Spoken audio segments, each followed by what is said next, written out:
In order, I'd like to everybody stand for the Pledge of Allegiance. Pledge allegiance to the flag of the United States of America and to the republic for which it stands, one nation under God, indivisible, with liberty and justice for all. With that, we'll note for the record that a copy of the Open Meetings Act is located on the north wall of the legislative chambers. In the back, behind the partitions now, is a automatic defibrillator in case anybody needs that for health reasons. And we would ask that if you have a cell phone that you would silence it, turn it off or mute it at this time. With that, we will call to order the Douglas County Board of Equalization meeting. Roll call. Commissioner Borgeson? Here. Commissioner Boyle? Here. Commissioner Kavanaugh? Here. Commissioner Duda? Here. Commissioner Kraft? Here. Commissioner Morgan? Here. Mr. Chair. Here.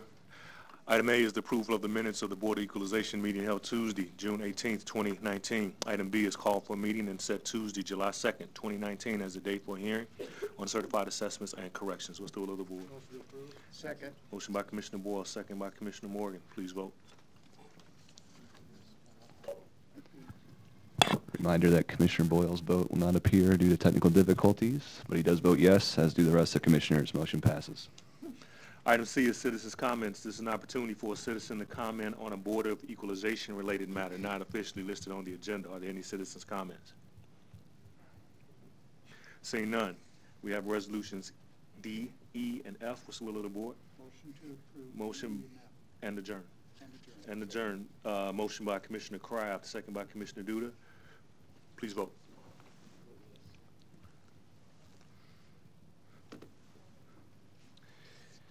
Motion passes 7-0.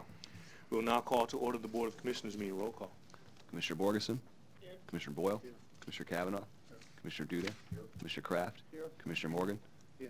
Mr. Chair. Here, item 1 is minutes and claims. Letter A is the approval of the minutes of the Board of Commissioners meeting held Tuesday, June 18, 2019. Item B is approval of claims submitted for payment and process through Tuesday, June 25, 2019. What's the will of the board? Motion by Commissioner Boyle, second by Commissioner Kraft. Please vote.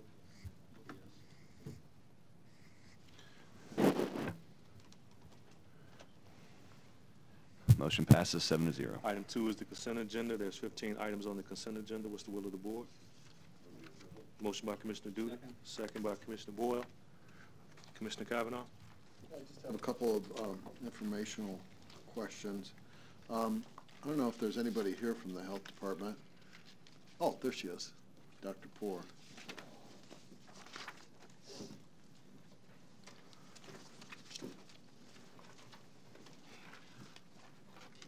Good morning. Good to see you. County Health Department. Good morning. How are you? I'm good. How are you? Good, thanks.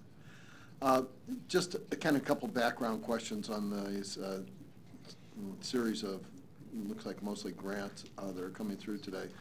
Number 2, which is the agreement from Nebraska Department of Environmental Quality regarding air quality, Section 103 Work Plan, $150,000 grant-funded project. Could you just briefly tell us what that is for? Yep. I'm more than happy to. You know, we are one of those special sites in regards to air monitoring, and we have actually air monitors in the city of Omaha, about 6 of them. And what we do is we keep those monitors up, and then the data is directly presented to EPA. So that's the type of work we do for the Department of Environmental Quality, and we get grant funds to do that. And we've been doing this for some time. Oh yes, we have done this for a long time. Now we haven't been this anchor site, which is a very specific site, for quite some time, but it really provides air quality for the city of Omaha and its surrounding area. It's pretty neat, actually. So, you know, when you give us your annual report, is there a section in there on air quality monitoring? Or could we get one? You could get one. There isn't one specific in there, no, Okay. at this time. You're familiar, though, with the results, I imagine, over time. Sure. How generally is the metropolitan area air quality? You know, the air quality in the metro is actually pretty good, because if we had issues before, those type of businesses have moved away and therefore are not a threat anymore. We used to have Omaha Steel was a big issue for us, for the residents around that area, and there were a lot of odors. That facility has moved away, so now the air quality has improved. I do have to tell you that, wind direction makes a difference, and so we do get some air quality contamination potentially from Council Bluff and that area. So we are always on the lookout. And once we see that the air quality is kind of in a fair or moderate state, we actually do alerts to the community to tell them not to be out and around. Right. So, having grown up at back of the yards in South Omaha, I'm familiar with air quality issues, and Commissioner Boyle and I were down there this weekend, and there's still a little bit of livestock activity, not like it was when we were the world's leading livestock containment area, but do the air quality monitors monitor something like that, like odors as well as particulates? There are some odors, but it's mainly, the air quality is mainly in regards to particulate matter. It's larger particulates, 10 parts per million, or it's small particular sizes. Okay. But there is a kind of a nuisance law that would address odors in the area. And I can tell you the residents are pretty outspoken if they are detecting odors in the area. Sure. The other question I have is on number 3, the amendment to the agreement with the Women's Fund of Omaha regarding a 2-month extension. This is over $1 million grant-funded operation, and could you just briefly outline what that does? Sure. We are very fortunate. It's called the Adolescent Health Project, and it is funded by the Women's Fund. And it actually has a lot of private funders that have come together and have said, we do not accept that Omaha has a high STD rate, so we like to do something. So Charles True is involved, One World, there are other private physicians now, Methodist Hospital is involved, to really increase STD testing and treatment and normalize it so that, everybody has access to that type of treatment. So this is the 4th year that this has been going on, and I think we are seeing some results in the community. That's good, because I noticed in your reports that there has been an exceptionally high rate of STDs in our area. Is that actually coming down? Well, what it does is it is leveling off. Nationwide, you see that the STD rate is increasing significantly. And what we are seeing in this area is that it is leveling off. And to a certain degree, that is what I'm looking at as a positive. It hasn't turned around yet. We are doing a lot of testing. The more testing you do, the more you identify, but potentially also the more you treat. And that's really what we are about. But if he wants another 5 minutes, he can go.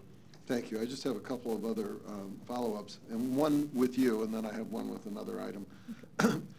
Number 7, agreement with the University of Nebraska Medical Center College of Public Health regarding supervised student affiliation. What specifically is that? Okay, so the College of Public Health has a master's in public health. And we want for those students to have an experience in the local health department. So they come and work with us. We have now 2 students, I think. One is working on how can we better communicate with residency to really make the students aware what can they expect once they have their degrees and what is a local health department all about. So that's what this affiliation is. It's beneficial to the student, but it's also beneficial to us because certain projects are going to be able to be done by them. So these are actual master's candidate residents in the health department, is that right? That's right. They're master students who are doing what is called a capstone with us. So they have a specific project that they are doing that we identify from the beginning, and they work through it and then give a presentation on it. And how many do we get at any particular time? Well, we usually have about 1 and 2. We don't have enough because there is some supervision that is needed for those students.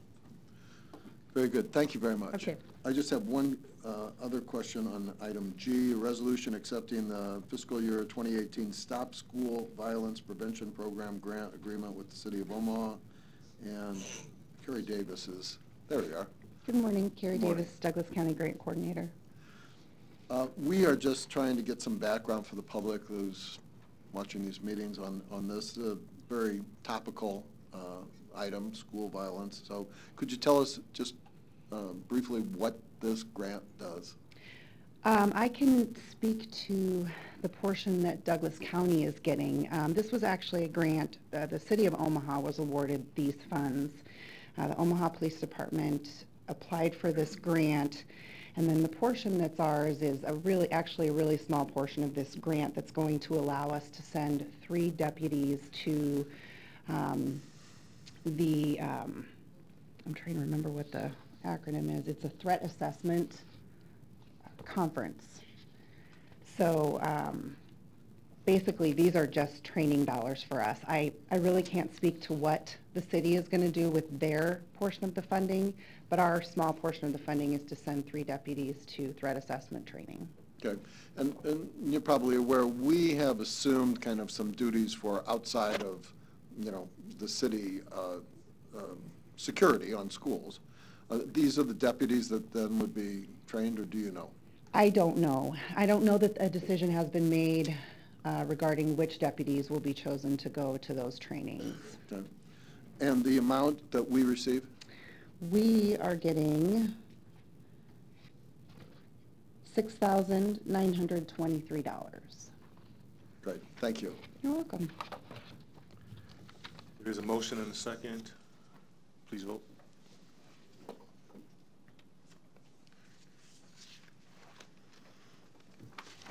Motion passes 7-0. Item 3A is a resolution recognizing the passing of Native American activist Frank Lemire. We will make sure that gets to his family. Is there a motion to approve? Motion by Commissioner Dew, second by Commissioner Kraft. Please vote.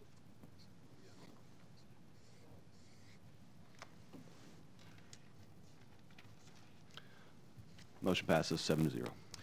Item 4 is citizens' comments. This is an opportunity for citizens to comment on Board of Commissioners related items not listed on the agenda. Are there any citizens' comments at this time?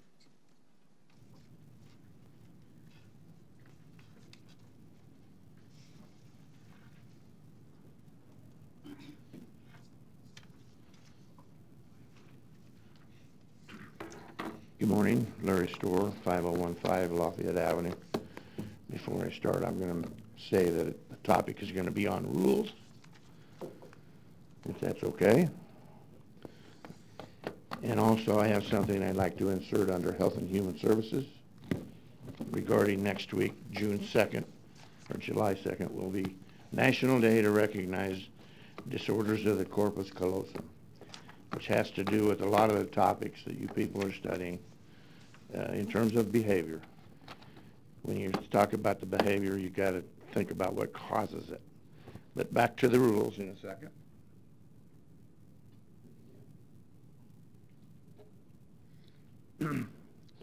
That book of rules over there, I think it should be clarified whether that is for the citizens or for the lawmakers, the meeting people. Because the way I read it, it's intended for the citizens. They talk about reasonable rules. Yes, you can make reasonable rules, and we can debate that, but your forums don't allow debate.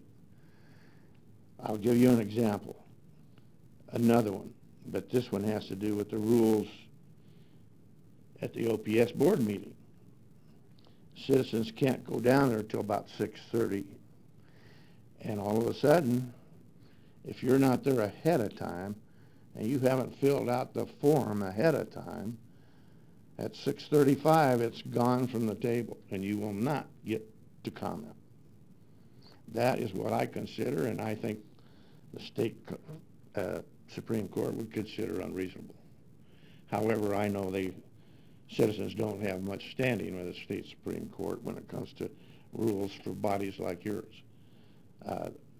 If you go to the website and read about that, you'll find that out. There's a number of court cases cited. Thank you. Any other citizens' comments? Seeing none, we'll move on to item 6, which is public hearing. Letter A is the Class C -123079 license for beer, wine, and distilled spirits on off sale for Maxi May Inc. doing business as DJ's Dugout. 19020 Evans Street, Elkhorn, Nebraska, Douglas County 6802222. Manager application for Tanya M. Johansson. We'll now open the public hearing. Sir. Greg Pivovar, attorney for DJ's Dugout. Thank you, Commissioners. We're here with the owner, Darwin Hanson, the CEO, Sonny Renner, and the manager applicant, Tanya Johansson.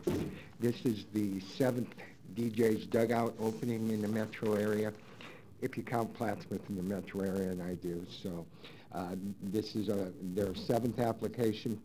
They've never had a problem anywhere they've been, and they're happy to move into the Elkhorn area. If there are any questions, I would certainly take them. Okay. Are there any more public comment? Seeing none, we will close the public hearing. What's the will of motion by Commissioner Boyle, seconded by Commissioner Borgeson? Please vote.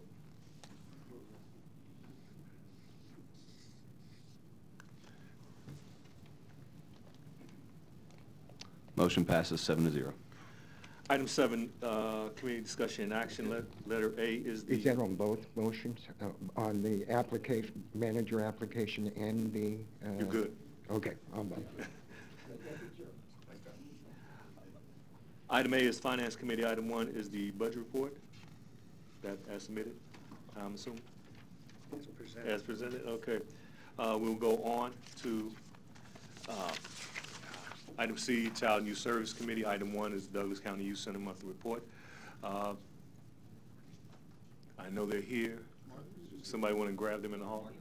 Oh, okay, okay. Well, let's give them some time then. We'll go to item G, which is the Human Resource Committee.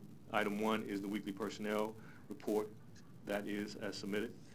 Item 2, legislative issues. There are none. And with that, we'll go back up to item C, Child and Youth Service Committee report. You all set up, Mark? Yes. Okay.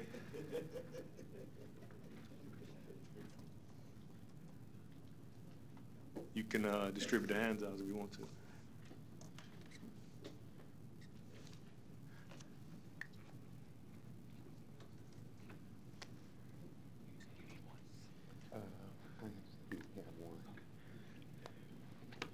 Just give me a moment to... Sure.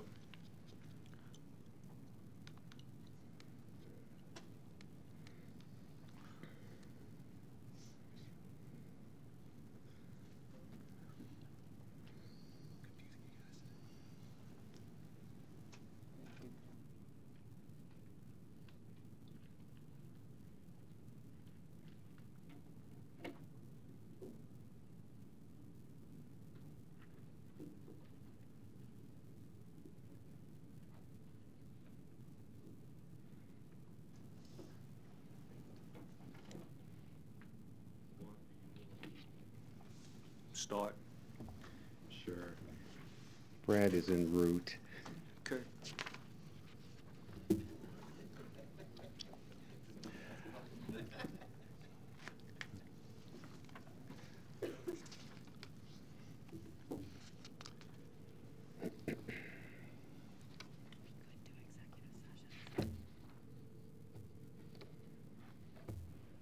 I can ask the board, my understanding is the executive session is very short. We're up. We want to, we can do that and come back, Yeah. or do, okay? He's, What's the will of the, well, we'll move to executive session and come back. Executive session, we reserve the right to enter an executive session in order to protect the public interest with respect to discussion regarding personnel items. What's the will of the board? Motion to go into executive session by Commissioner Boyle. Second. Second by Commissioner Morgan. Personnel only. Please vote. And again, we're going into executive session for personnel. Motion passes 7-0.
Commissioner Kraft, second by Commissioner Morgan, to reconvene out of executive session.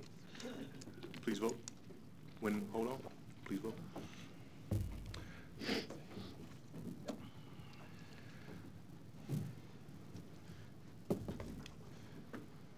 Commissioners Kavanaugh and Morgan. We'll go to item C again, which is the... Commissioner Kavanaugh. Excuse me, Mr. Chair. All right, motion passes 7-0. Item C, the Child and Youth Service Committee. Item 1 is the Douglas County Youth Center. Brad, you're going to see the light, but it's going to be 20 minutes, so you should have... Oh, okay. That should be more than enough time. Good morning. Brad Alexander with the Douglas County Youth Center. We will start on slide number 3, please. So in 2019, 4 of our kids have earned their high school diploma. 2 are currently enrolled in college classes through Metro Community College. This is at no cost to them. Metro is a great partner, and they waive all of those fees while the kids are with us, and gives these kids a great opportunity to experience some college classes that they may have not taken advantage of otherwise. So again, very appreciative of Metro Community College. We'll go to slide number 5, please.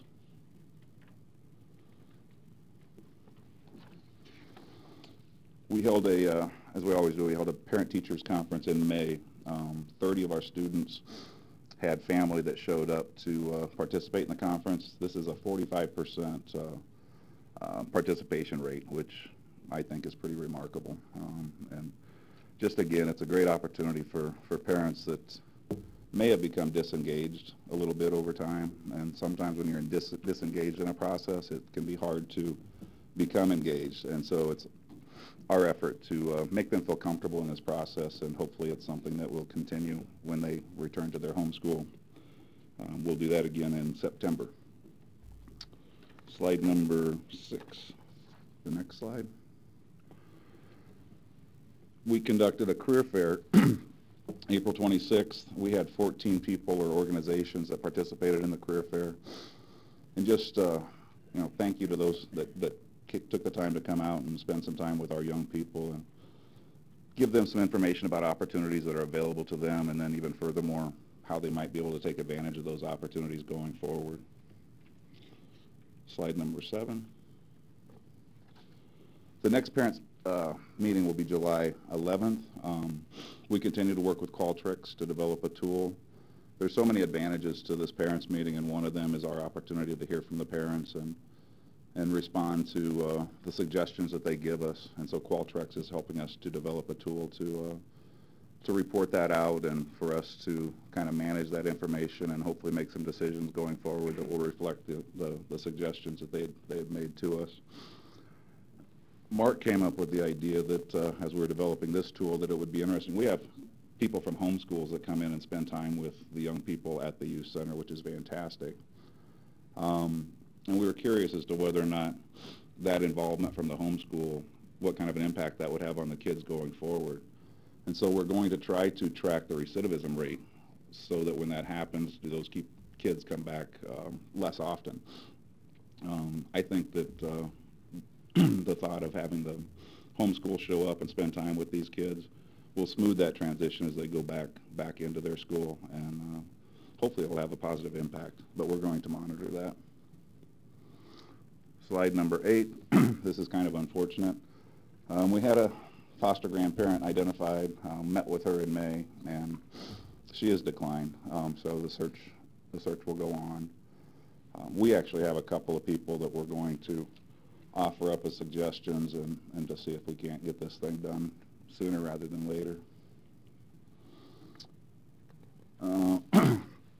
Slide number 9. So Dr. Zuha, this is the contract with UNMC, Charles Drew Creighton, and the Youth Center. Dr. Zuha started April 1st doing evaluations and med management. The navigator is somebody that's going to build relationships with the young people at the Youth Center and then continue to work with them when they go home. Greg Hepburn has been working with that person's supervisor over a period of time just to get acquainted with the process. Charles Drew has, in fact, hired the navigator. They will officially start once the contract is signed, and we're hoping to have that in front of y'all in July. And but in the meantime, they're actually showing up at meetings, and they're meeting people and, again, becoming familiar with the process. So hopefully they'll hit the ground running in July when the contract is signed. Slide number 10. So the 1,008 admissions, that's a forecasted number based on the admissions that we have received, the actual admissions that we have received from January 1 of 2019 through May 31st of 2019. You project that out, and that's at this time, that's where it appears that we're going to be at the end of the year. The average daily population and the average length of stay, those are actual numbers based on that time frame. So we've averaged 81 kids from January 1 through May 31st, and our overall length of stay, including those that are with us less than 24 hours, is at 25 days right now. If we could move to slide 15, please.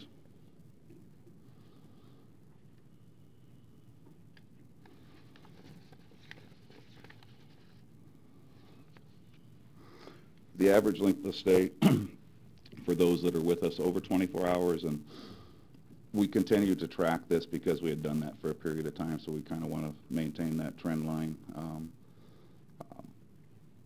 So you can see that over the previous 12 months, the average length of stay for those that are with us for more than 24 hours who are not on probation is 42 days. For those who are on probation, that number is 39 days. For those in adult court, that number is 89 days. And overall, it's 44 days. And we're going to work to improve this a little bit as well. We're going to keep this number, but we're also going to pull out those that are in adult court, so then we truly understand what the length of stay is for those kids that are in juvenile court. Slide number 16, please. And this is the average length of stay for those youth that are with us for less than 24 hours. The number of juveniles not on probation, those are actual numbers of kids, not how long they'd stayed with us. So over the previous 12 months, there were 21, on average each month, there were 21 kids that came into the youth center and stayed less than 24 hours who are not on probation. We averaged less than one who was on probation, 2.6 that were in adult court, and the overall length of time, if they're with us less than 24 hours, is 3.8 hours. The next slide, again, these are forecasted numbers based on the admissions that we have experienced from January 1 through May 31. So we are forecasting that we'll see 386 young people who have been adjudicated, 521 pre-adjudicated, 96 pre-trial, those would be in adult court, 5 who are sentenced, and again, the total that we're forecasting right now is 1,008 by the end of this calendar year. If we could go to slide 23, please.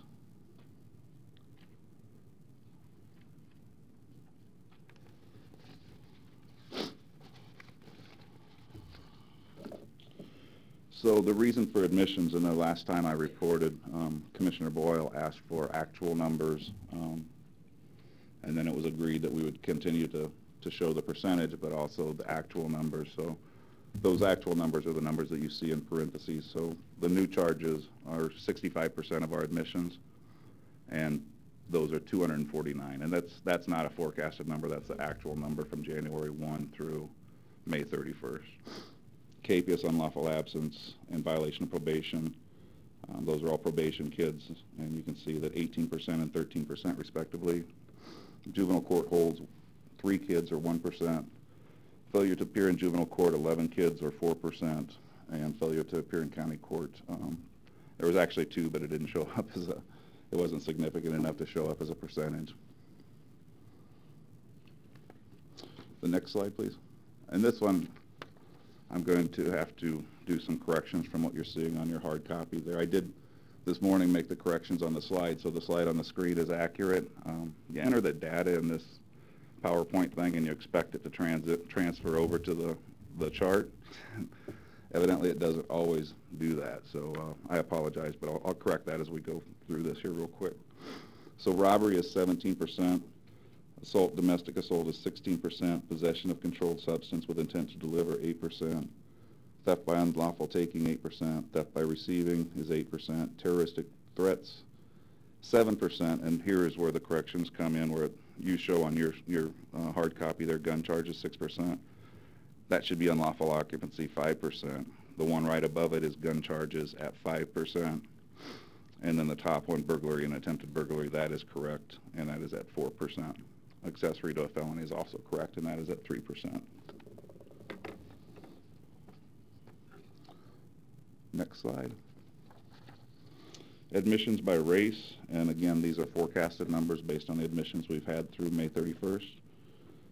538 African American, 218 Caucasian, 190 Hispanic/Mexican, 17 Native Americans, and 26 Asian.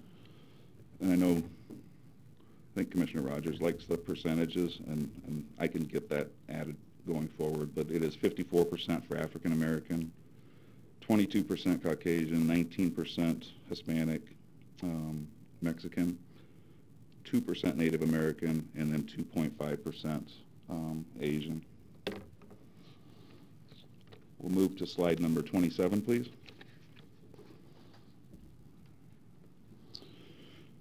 The home program, the admissions and the successful completions, those are forecasted numbers. The average daily population is an actual number from January 1 through May 31, so we're forecasting 208 admissions. We're expecting right now that 91 of those would be successful, and their average daily population on the home program for the first 5 months is 29. Then on to slide number 29, please.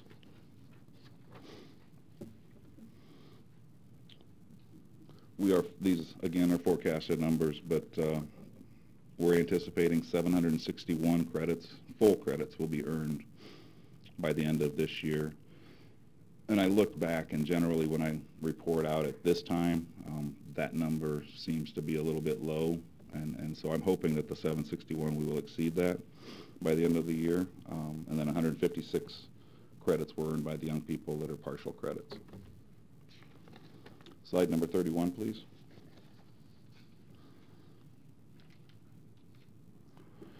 The individual education plans.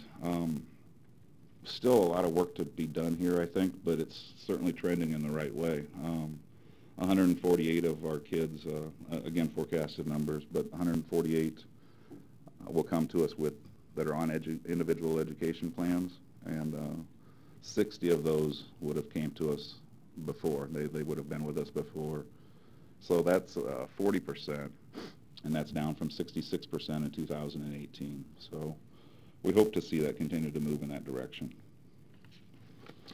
Slide number 35, please.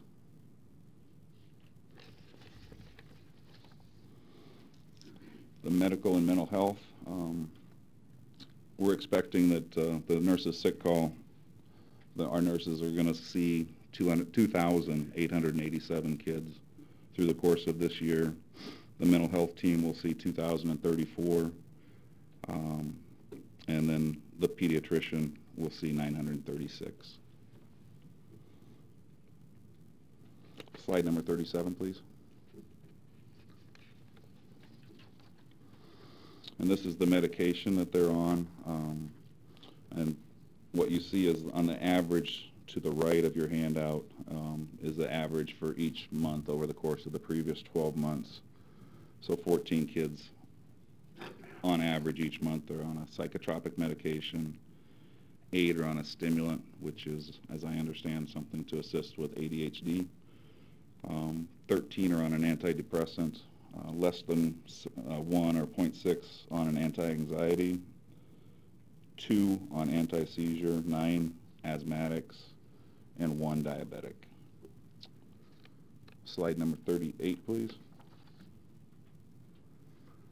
And the diagnosis, which is something that we just started tracking this year. So you can see in May, and we need to add, I think that average is helpful, the monthly average, so we'll add that to the right of this screen going forward. But just to look at May, 7 kids PTSD, symptoms of PTSD, 11 with ADHD, 1 anxiety, 2 schizophrenia, 9 depression, 11 mood disorders, 26 substance abuse disorders.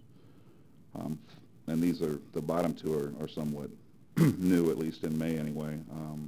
5 impulse control, and then we had one youth show up and they're experiencing Tourette's. Slide number 39. Sexually transmitted diseases. Again, these are forecasted numbers. Right now it looks like we'll test 612 kids this year. And based on what we've seen the first 5 months, we would expect that 53 of those would test positive. Again, in a perfect world, that would be 0, but it's certainly moving in the right direction. If you go back to 2016, that was 21% were testing positive, 18% in 2017, 12% in 2018, and 8.7% in 2019. And that is my presentation for June. Commissioner Kraft. I mentioned this once before, and I know I mentioned a lot of things, but the forecast. Let's get rid of the forecast and work with year-to-date, because this is very confusing. When you jump from year-to-date to forecast, and it's not on the page, or on the page, underneath that one that's forecasted, write forecasted, then next to that, please put YTD for year-to-date. Okay. That is throughout the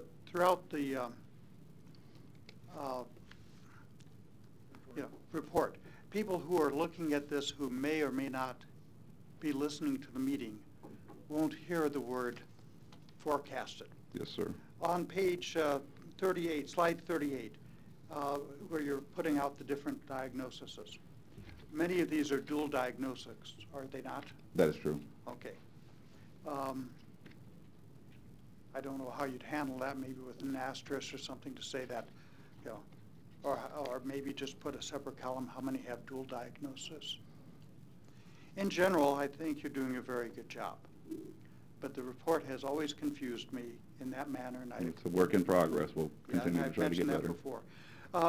In your PTA engagement, I think that is great. Thank you. And I hope it'll improve to more than 45%. I think that's what you said. In the job fair, who comes to the job fair? What companies? Mark has the list. We have Marco Flora, Douglas County Youth Center, individuals from AIM Institute, Metro Community College, Goodwill Industries, Heartland Family Service, Step Up Program, and I know there's a couple more that I'm forgetting, but it really does turn out to be an excellent opportunity for our students to be exposed to potential careers. Okay, well, those sound like a lot more social service-oriented careers. Is that correct? Yes, we also, comes to mind, we also had construction, a construction company that was there as well. But by and large, we try and do about half and half. Back in 1992, Downtown Omaha, Inc. Created a program called SOAR, S-O-A-R, Students, Opportunities, I don't remember what the other two were, but the R was Resources, Achievements, I think. And we recruited First National Bank, OPPD, MUD, and many other Northwestern the gas company at that time. And they hired seniors who were at-risk youth and gave them jobs during their senior year as interns. And the common comment was, we didn't know jobs like this existed. We thought all we'd be doing is flipping hamburgers. So I think we need to invite other people to this job fair, reach out to their government services people or to their community service people, and at least have somebody represented there. Because, as I said, back in 1992, I think it was, the SOAR program, the common report back we got was, we didn't know these jobs existed. And then they were Metro Community College got a grant, and we gladly put the project on them because it was a lot of work on the president of downtown Omaha at that time. Thank you. We have, our next one is scheduled for September, and we'll move along in that direction. Yeah, maybe even the World Herald or one of the TV stations, you know, they can mentor somebody once they get out of the program when they're a senior in high school. We'll reach out and give them that opportunity. Thank you. I don't know why I thought of that. Just one last thing. Now, also recall that we added a career center to the youth center, and our students get the opportunity to go to the career center twice a week. And we're always working on an individual basis with them to see if we can determine what direction to provide them assistance as they go forward. Commissioner Kavanaugh. Thanks for this report. You know, every time you kind of hone this in, it gets a little better and clearer, so we appreciate it. I'm looking at slide 12, which shows the average daily population, and it seems to be maintaining at about 80 some. I think that we are the third highest on this graph going back to 2013, but twice it's been above 80, and it's at 81 this year. Is that right? Yes. Okay. We haven't seen any appreciable change in this period. I mean, it fluctuates, but it doesn't fluctuate by more than, I think, 10. Do we anticipate going forward a year, some of these legislative changes having a significant impact on this? I know there's been a lot of talk about a bill, but the last time I checked, the population only contained a handful of kids who would be affected by that. Yeah, there's legislation that, of course, is going to take effect July 1. It's something that we're monitoring. How it impacts, what we have to pay attention to is that we can't hold anyone under the age of 13. Right. We had one kid that turns 13 on June 30th, so he just came in right under the bell. And then there's going to be things that are done through probation that should restrict or limit those youth that come in as probation does their risk assessment instrument.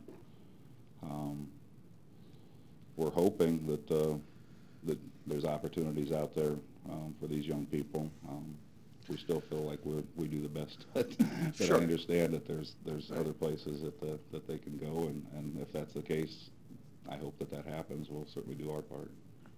I think we all share that hope. Right. The point is that according to the population figures that you have, the new change would maybe have affected one child out of these average daily population Hard to of say. 81. Yeah. The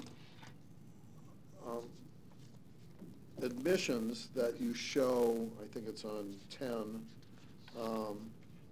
at 1,008, again, that's pretty consistent with what they've been going back to, this graph goes back to 2013. It doesn't seem to deviate by more than... We chose 2013, I know I've mentioned it before, but 2013 is the date that we kind of started with because that's the first year that status offenders were no longer allowed to come into the youth center, so it seemed like an appropriate date to use going forward. Sure. As we establish a timeline. To do kind of an apples-to-apples Correct. Yes, comparison, sir. that's what you were trying to do, right. And over that period of time, it seems to be pretty consistently in about the 1,000 range. Is that right? Yes. The average length of stay that I think is at 25.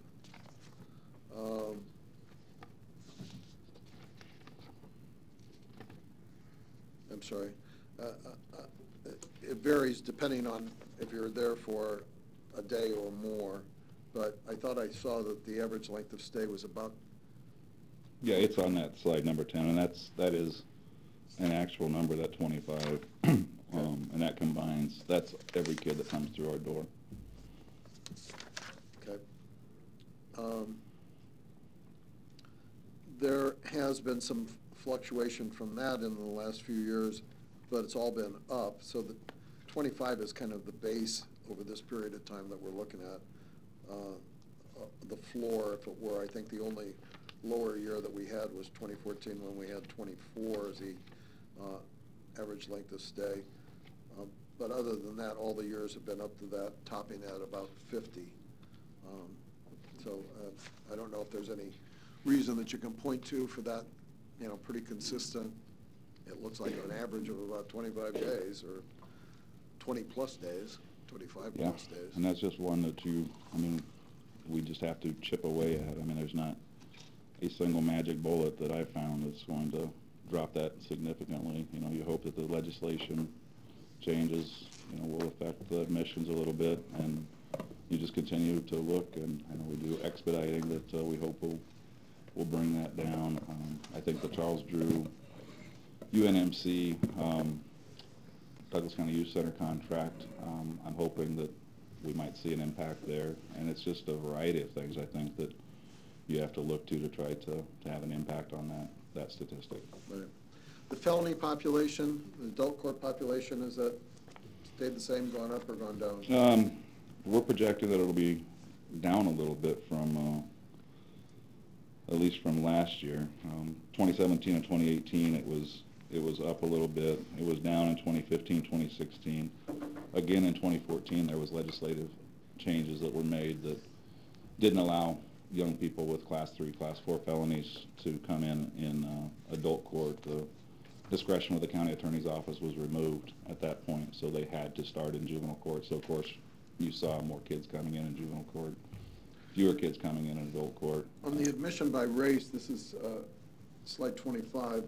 We're consistently a majority-minority facility, yes, going back as far as the records are here. But I did the additions on the percentages you did, and I hope that in the future we just have those run alongside the numbers. I agree, yes. Anyhow, the percentages are 54% African American, 19% Hispanic Mexican, 2% Native American, and 0.5% Asian, which is 75.5% minority in this facility, with 22% reported as Caucasians. My problem with that is that adds up to 97.5%, and I wonder where the other 2.5% goes. So we're about 2.5% short of the 100%. It doesn't add up to 100%. I don't expect you to come up with that answer out of your pocket here today, but it would be nice to know how the kids self-report, and sure, these are the larger numbers that they actually report or claim, and then there's some that claim other things. So, but over the period of these records back to 2009, this has consistently been overwhelmingly majority-minority facility. Is that right? Yeah, absolutely.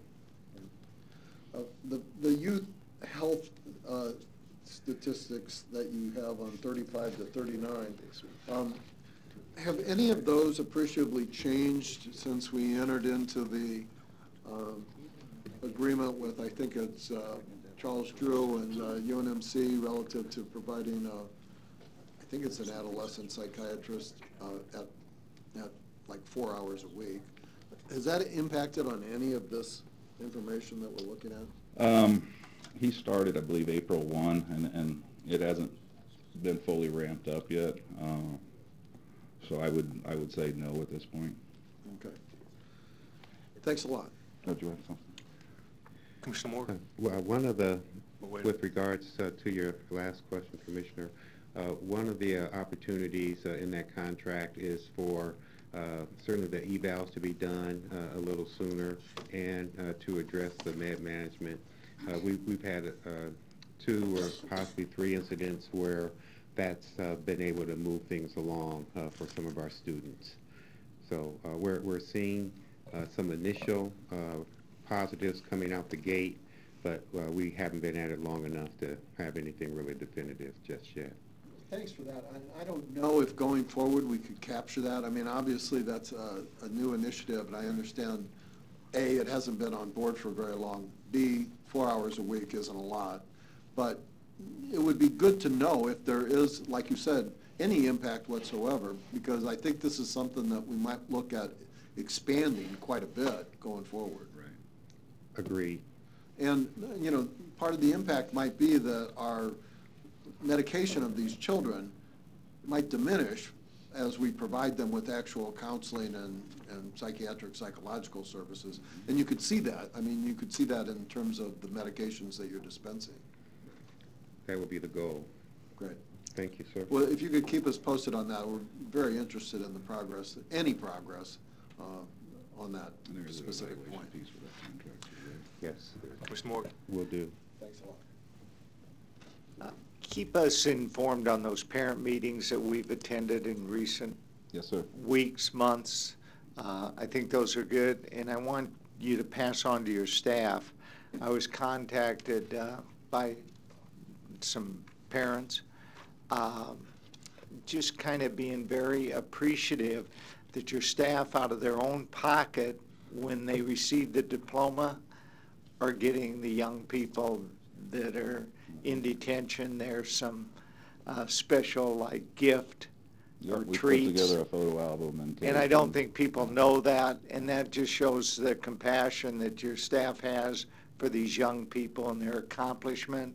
And I want to be sure that's passed on to your staff, that I that's sure- noticed. It will. And it was a really nice thank you. I got it this weekend, I think on Sunday, you know, that heard that. And I really thank you for that, because that's really a big part of our responsibility, is to show that we care. Yes, sir. And so I thank you and your staff for that kind of thing.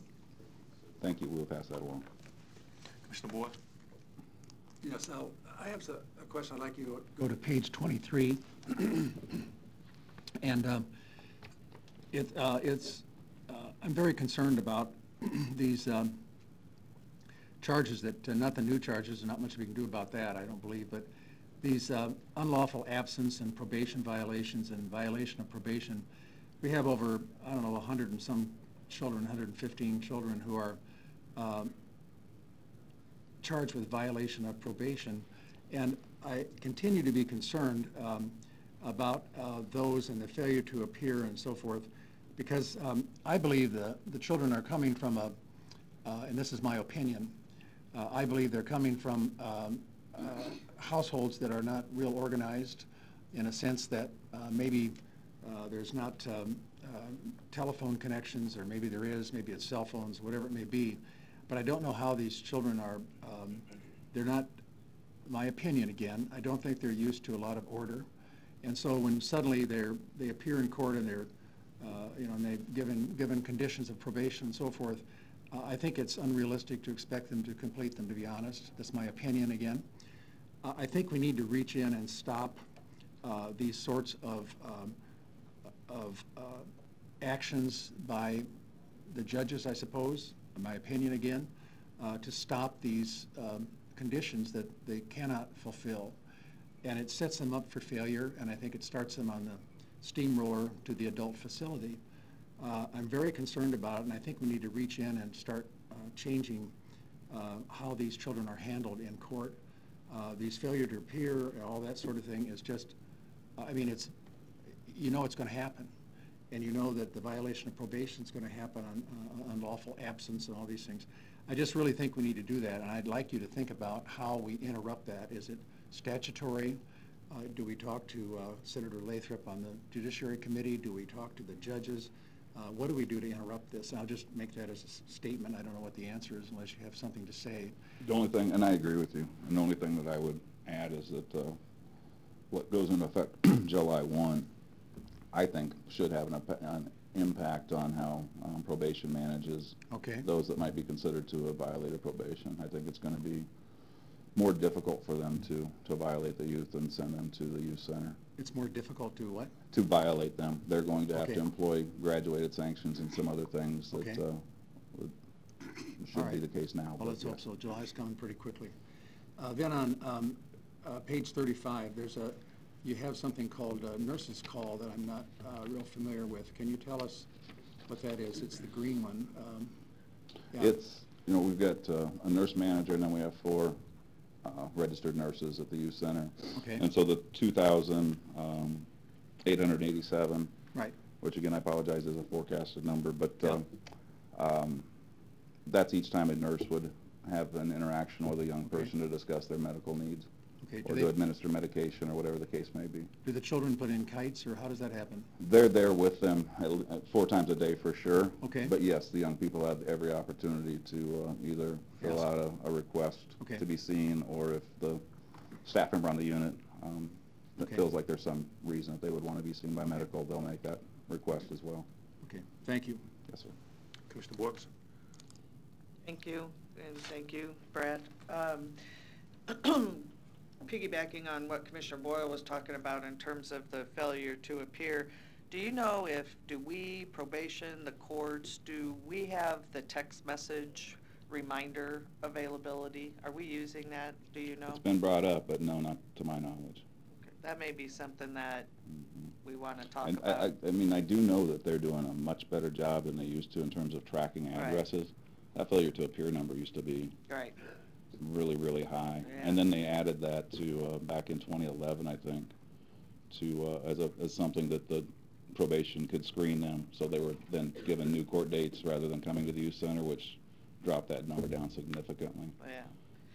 I know that there have been programs out there that utilize that, Yeah. not only just for Yeah, I don't this think it's- situation, but for mental health appointments and what have you. So You it may bet. be something that we want to bring up again and chat about.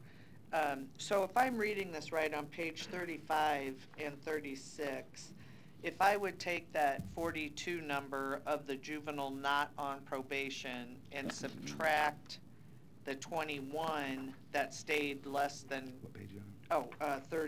35. No, 15, sorry, page 15. Okay, I'm with you. So the 42, Mm-hmm. and if I subtract the 21 that was there less than 24 hours, would I be correct in saying that there were 22 kids that were not on? And No. this is probably, again, and we will continue to get better, but I see that 42 is That's an actual? number of youth. That's an actual number. That's an actual number of days. The 21 for the average length of stay for those less than 24 hours, those are admissions. Those are 21 kids that came into the youth center that stayed less than 24 hours who were not on probation. Okay, so let's go back to the 42 then Okay. for just a second. So these that are not on probation, Mm-hmm.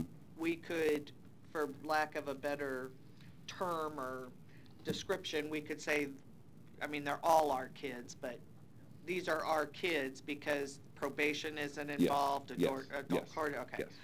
So can we break down, because that's a pretty manageable number in my opinion, that we could look at in terms of the days that our kids, our county kids are staying there, why are they staying there for that amount of time? And what can we do, or what do we need in terms of programs or service capacity in the community to move them to if they're waiting for placement, or, Greg can report, it's again the process, waiting for them to get to court, or whatever the issues are. I think we need to drill down on those and say, okay, board, here we have 42 kids, they're your kids, county kids, and 12 of them are waiting placement for X, 2 of them are waiting their court date, whatever the reasons are. But if we could drill down and really talk about those, then we would know how to react to that, okay? And then on the substance abuse on page 38. And that's part of what Greg does. Right. And we'll make sure that that's highlighted next time around. But Great. He had to leave town last night. That's fine, just so we have that discussion, it would be helpful. Yep, you got it. And then on page 38, the substance abuse disorder being the highest in May of what the psychiatric diagnoses were. What do we know, again, drilling down, what type of substance abuse disorder we're talking about? Well, I know we've seen more meth and alcohol is an issue for some kids.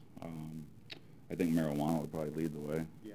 Can we drill down on that? Yes, we can. We can get specific on that. And then piggybacking on what Commissioner Kraft was talking about in terms of the job fair, one of the other, or a couple of things to reach out to would be the unions and their programs with Metro Community College. If you haven't done that, that would be a good thing to have. They're constantly Yes. looking for folks Yep. in all of the trades. And then the culinary program. Again, across the country, we've known of some programs that kids actually go on to be chefs. They like to cook once they're exposed to it, and so that might be something to add to the job fair as well. But okay, great, thank you. Commissioner Boyd. Commissioner Borgeson just touched on something that I've been I'm quite familiar with, I guess. There's a Jesuit priest in San Francisco, and his last name is Boyle, no relation. But he has a program of, and I think you're aware of it, all of us are, he's been in Omaha before, and he has a group of young people coming out of gangs that he has set up restaurants and food preparation and all sorts of things. Of course, there's more of a problem there, and there's more people, I guess.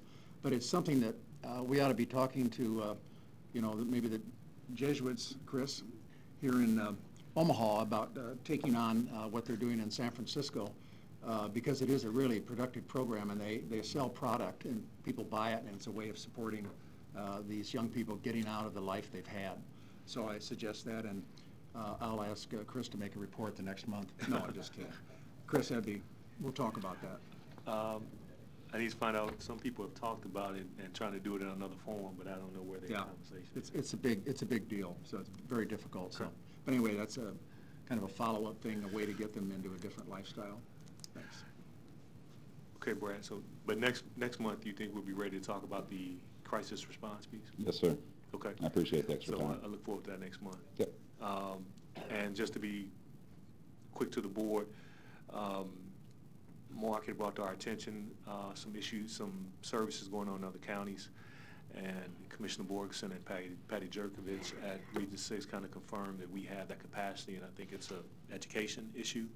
So we're going to bring it up at the next board meeting about some possible services that are available, and hopefully elevate it up enough to see if the other bodies related will be aware of it, take advantage of it. Thank you all. All right, appreciate it. You guys have a nice day. The motion to adjourn. Second. Oh, sorry. On this topic?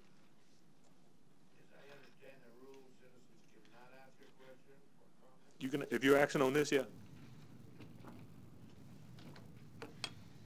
Hold up, Brad, you might have a... Larry Store, 5015 Lafayette Avenue. We're all well-meaning, we all care for the kids. But please, don't rush into this. 4 hours a week is not going to get you the diagnosis that you need. You don't need wrong diagnoses. You have a checklist, yes. That checklist doesn't give you anything but symptoms. All you're going to see from these kids when they're there less than 4 hours or 1 day or 2 weeks are symptoms. It's a long-term prospect at coming up with the right diagnosis. And I'll give you a major example, what I mentioned earlier. These people started well before 2007 studying behavior, kids' behavior, eye tracking, but to get the right diagnosis, sometimes you have to do MRIs and various other things. It's not an easy, fast thing. You got to get to the cause of the symptom, the cause of the behavior. You can't do that with checklists. You can't do that with 4 hours a week. So don't rush that. You're going to misdiagnose a lot of kids. And first of all, they have to want to have these programs. They need to want to change. How long is it going to take you to find out that they do or they do not want to change? Some of them might not be able to change. That takes a long time to find that out. Not in 4 weeks, or not in 4 hours a week. Thank you.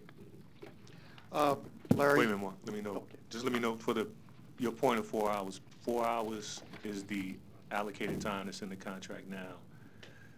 If the doctor was to go over that need, he'd definitely be there, but 4 hours is the starting point, knowing that once everything got ramped up in there, that could possibly be adjusted.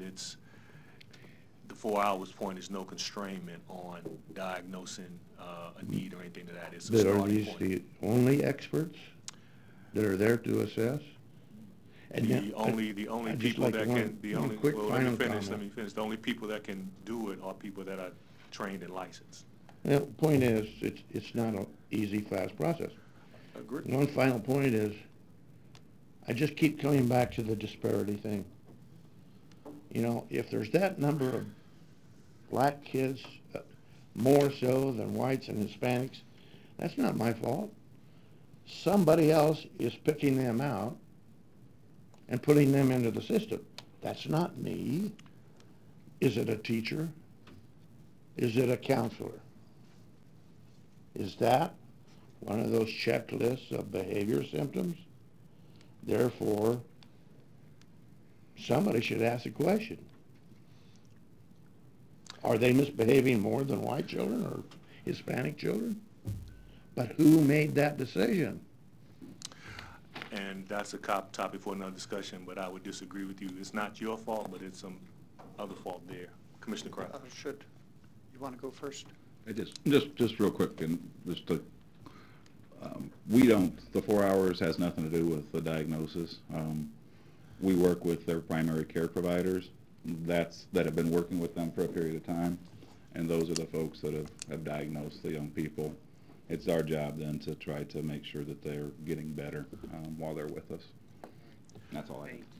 Are you done, Commissioner Kraft? No, I'd like to, Please. I'd like to make a comment, Larry. This is just a comment. You don't have to come up. This is the first step in a multi-pronged system. This is just the first step. And it's very, how can I say this? There are going to be many people looking at these youth once we get everything in place. There'll be health providers, there'll be mental health providers, there will be teachers. We also have the, Chris, help me, I forgot the name of the disparity.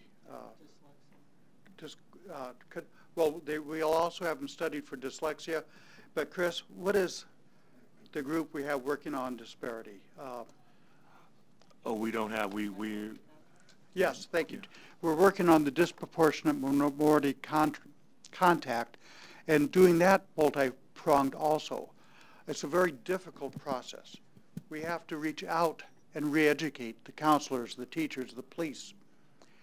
This is something we're working on. We're working with the police chief, the sheriff. I believe we're working with principals. I see a nod that we are. So this is just the start of a very large multi-pronged process. And your concerns are real, and we appreciate them, and thank you. Commissioner Borgeson. That's what I was going to say. You're right, Larry. It's not an overnight deal, and we know children. You've expressed your own personal story with us, and so we know it's not an easy task, but to Brad's point, for the time that the kids are with us, we have to do whatever it is we can do to try to make things better for them while they're there and get them in contact or make those contacts, give them those resources for when they do leave the facility. So you're right. It's not a quick fix. So thank you. Closing, the contract is actually for 8 hours a week, and we're in the process of nailing down that second 4-hour person. So we're looking for more residual benefits. Thank you very much. Is there a motion to adjourn? So moved. Motion by Commissioner Kraft, second by Commissioner Borgeson. Please vote. What time are you going to start? The Human Service Committee will start at 10:30. Motion passes 7-0.